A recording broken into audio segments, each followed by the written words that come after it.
Yo, what is going on, guys? Joey Sugarmuck is back here with another video for you guys. And guys, today is part one of NFL questions from followers and subscribers. Got several questions here, some from the same person, but I do appreciate you guys tuning in. I'm hoping we can get more down the road. So, several questions. We'll start. Came in from Jack Procopis here. First was, what do you think the trade value of Julio Jones is? It's interesting because, of course, he's definitely towards the end of his career, but he still has a few good years left in him. And when the last time he was fully healthy, he was elite, one of the best in the league. So the trade value of Jones, I think he's worth a first rounder, to be honest. Is he worth a first rounder and a player? I think it depends. I think the lowest that you could maybe get him, or the lowest that the Falcons would give up, or the Falcons would accept, I should say, maybe 2 second rounders, but I would be pretty surprised if a team trades for him without throwing in a first rounder in there. I mean, Jones is so valuable. I know he has injury issues, but I would have to think that he's worth a first rounder. I would say a first rounder and like a decent player is probably what he's worth. Maybe 2 second rounders and a kind of a mediocre player. I don't totally know, but I absolutely think a first rounder is needed, and I do think you might need a little bit more than that as well. Who is your biggest sleeper this year?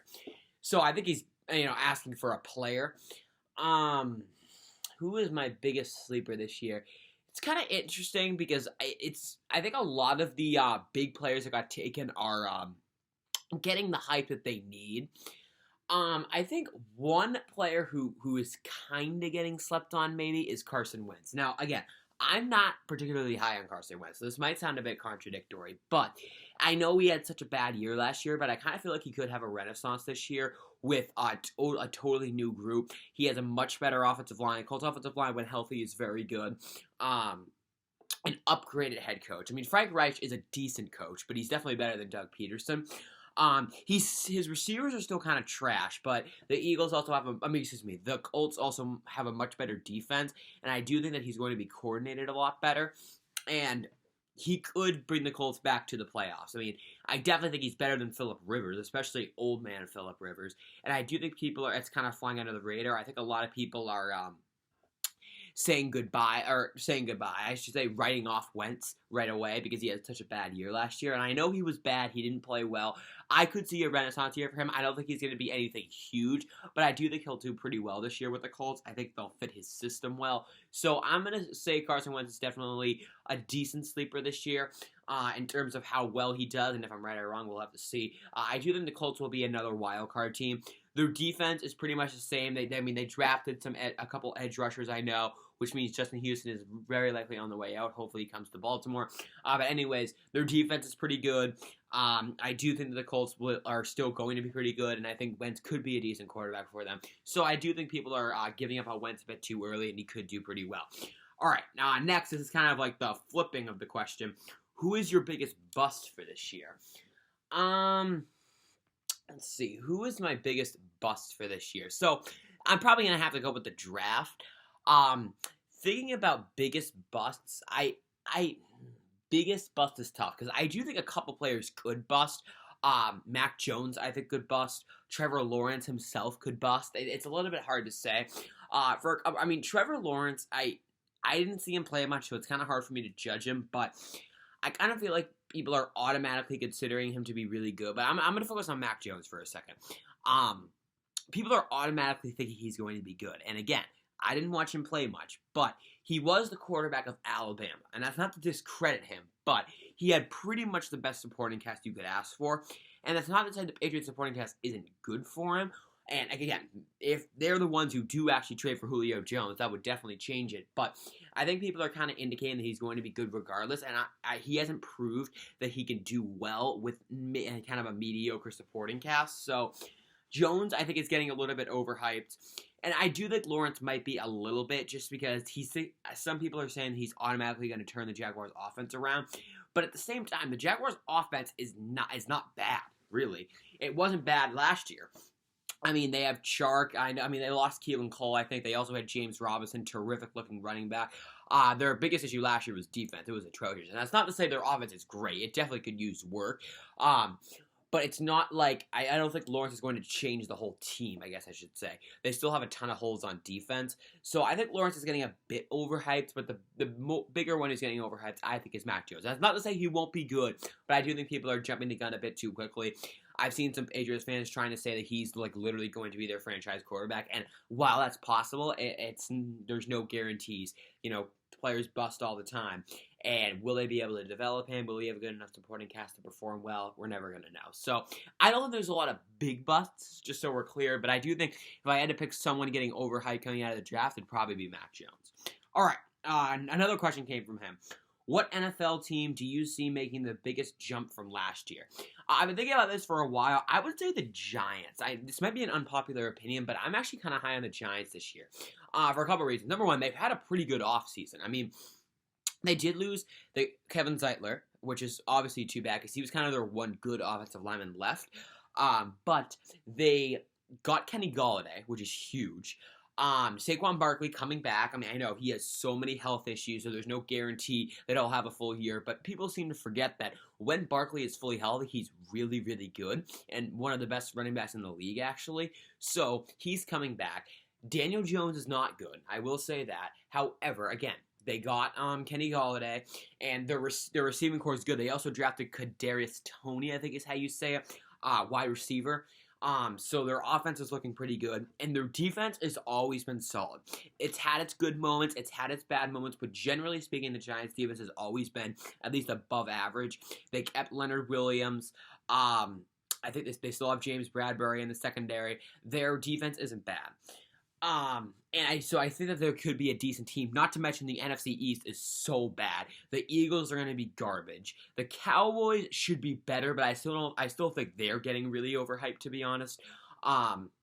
So if I had to pick a team that's getting overhyped, I would definitely pick the Cowboys. But anyways, the football team is still good, obviously. And I think, they've had a pretty good offseason themselves. Their defense is still really good. They might win the division. And I guess because the NFC East is so bad, that might mean the Giants won't. But I do think the Giants are getting slept on. And I do think that they have definitely, they're definitely going to make a jump from last year. And then again, they barely missed the playoffs last year. With how bad the division was, they almost got in at 6-10. It's so crazy. They almost won the division at 6-10. I just cannot. It's so despicable. But anyways, I do think the Giants could be an 8-8, 9-7 team this year. I think they could sneak into the wild card. I think they've improved. People are kind of ignoring that. And I think if Daniel Jones at least does decently well, they'll be able to move on into the playoffs. Actually, flipping this, they kind of have Washington's number as well. They swept them last year. So if they're able to get by Washington, at least with the divisional games, that could also help their chances as well. So I'm going to go with the Giants for a team that is making a big jump. I'm sure there will be other teams that make a big jump, but I think the Giants are first on my list. All right, the last question that came from Jack here. What NFL team had the best offseason? Trades, free agency, and draft are all included.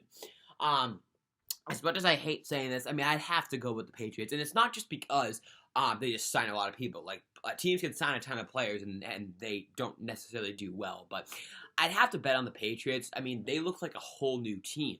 I mean, they still haven't figured out their quarterback situation, but they do look like a totally different team. Besides their offensive line, almost all of the starters are new faces are going to be there. Pass rush totally revamped. Defensive line in general is totally revamped. Let's see, who do they get? Henry Anderson, Matthew Judon, Kyle Van Noy. They probably got more guys that I'm just forgetting. So there's that. I know they got Jalen Mills, and then if we go to the offense, he's Jalen Mills, defensive back, came from the Eagles, I'm pretty sure. And then if we go to the offense, signed Kendrick Bourne, and Nelson Aguilar, so the receivers are going to look different. So I would have to go with the Patriots. As much as I think some of their, especially with their wide receiver moves, I'm not sure I totally liked their wide receiver signings, but they're still upgrades over what they had. So I'd have to go with the Patriots. They kept their very good offensive line. They did lose Tooney, but they did also get Trent Brown. Two very, very good offensive linemen, and they retained everyone else. So I'd have to say that the Patriots are definitely the most improved because they didn't get worse at all. They didn't really lose anyone big. So I'd have to go with the Patriots in terms of, like, improving the most. But then again, they have not fixed their biggest need yet, which is quarterback. So that's going to be interesting to see what happens. I mean, yes, again, they did draft Mac Jones, but there are no guarantees, and you can't count on him to be good. So, we'll see how it goes, but I think Patriots are probably the most improved, unless I'm missing someone. Okay, let's see here. Next question came in from... Sorry, I'm just trying to pull this up here. This might be our last one for the day. Came in from Owen Anastas. He asked, do you think Julio Jones goes to the Patriots? So, a very, very popular topic right now. Pretty much the only NFL topic that anyone really cares about right now, at least in my opinion.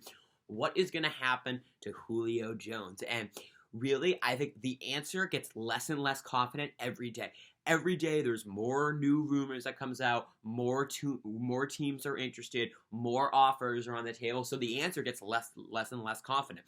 I was pretty sold on the Patriots getting him, and I probably shouldn't have in hindsight, but over today and the past couple of days, and again, these are just rumors, this doesn't necessarily mean they're correct, but other teams besides the Titans and the Ravens, I've heard the Niners, I kind of knew about them, but I didn't know they were as interested as they actually are, supposedly. Seattle's also interested.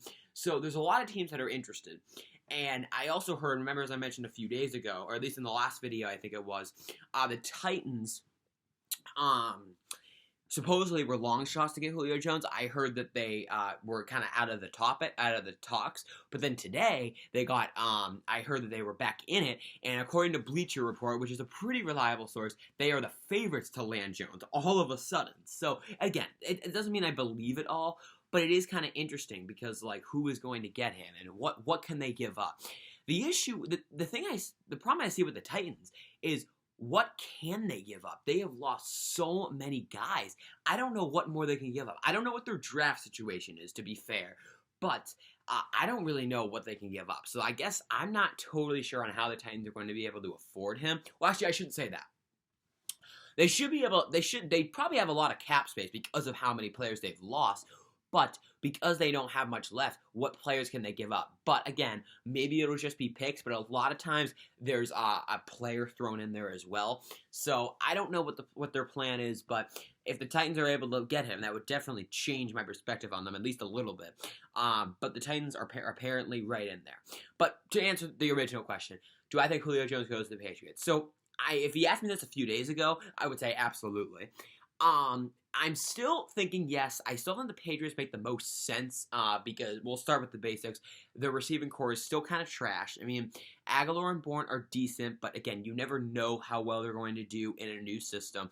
And neither of them are number one wide receivers. Bourne's a number 3, number 4. Aguilar's a 2 at best. Aguilar also has big-time hand issues. He drops a lot of passes. So I definitely think that the Patriots could use Julio Jones. I also heard that Jones wants to play for the Patriots. But at the same time, he's been taking calls from all teams. I'm sure he's open to playing for any team, but I heard that he especially wants to play for Cam Newton. Don't ask me why. Newton's garbage, but whatever. The Patriots, in terms of cap space, again, I think they're pretty good in terms of the money situation.